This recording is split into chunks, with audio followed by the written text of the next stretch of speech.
Magandang araw sa inyong lahat. Ngayong araw ay pag-uusapan natin ang isang hayop na madalas nating makita sa mga sulok ng bahay, sa palengke o kung minsan sa mga kanal, ang daga. Pero teka,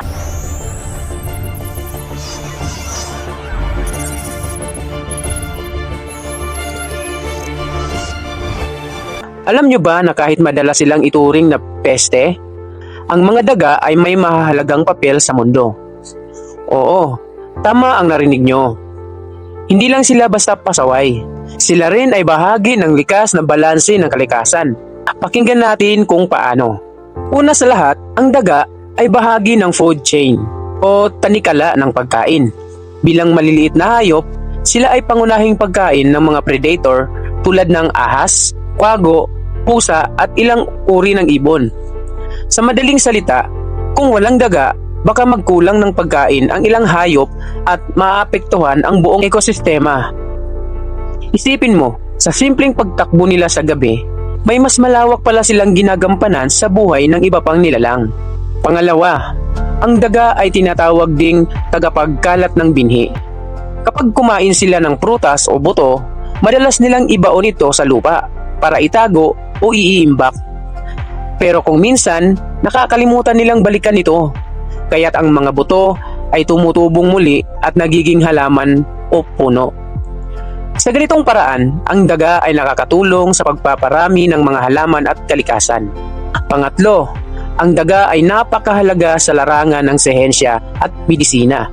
Bago pa man subukan sa tao ang mga bagong gamot, bakuna o treatment, una muna itong sinusubok sa daga. Sila ay tinatawag na model organism. Dahil malapit ang ilang bahagi ng kanilang katawan sa tao, dahil sa kanila, nakatuklas tayo ng lunas para sa maraming sakit. Kabilang na ang cancer, diabetes, at maging ang COVID-19. Kaya kung tutuusin, utang natin sa mga daga ang ilan sa mga pinakaimportanteng tuklas sa medisina. Bukod pa riyan, ang daga ay itinuturing na tagalinis ng kapaligiran. Kumakain sila ng mga tira-tira, bulok na pagkain at patay na hayop. Oo, kadiri man pakinggan, pero sa natural na sistema, sila ay scavengers, tumutulong sa pag-recycle ng organikong bagay. Sa madaling salita, may ambag din sila sa kalinisan ng kalikasan. Pero syempre, hindi rin natin pwedeng baliwalain ang mga panganib na dulot ng daga.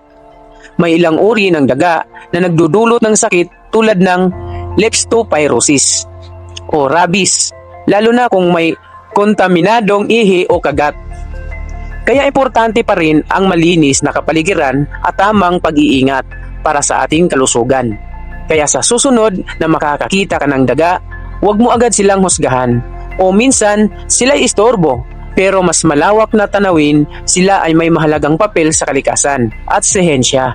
Maliit man ang mga daga, malaki ang kanilang ambag sa mundo. Maraming salamat sa pakikinig. Hanggang sa susunod na kwento tungkol sa kahangahangang mundo ng hayop.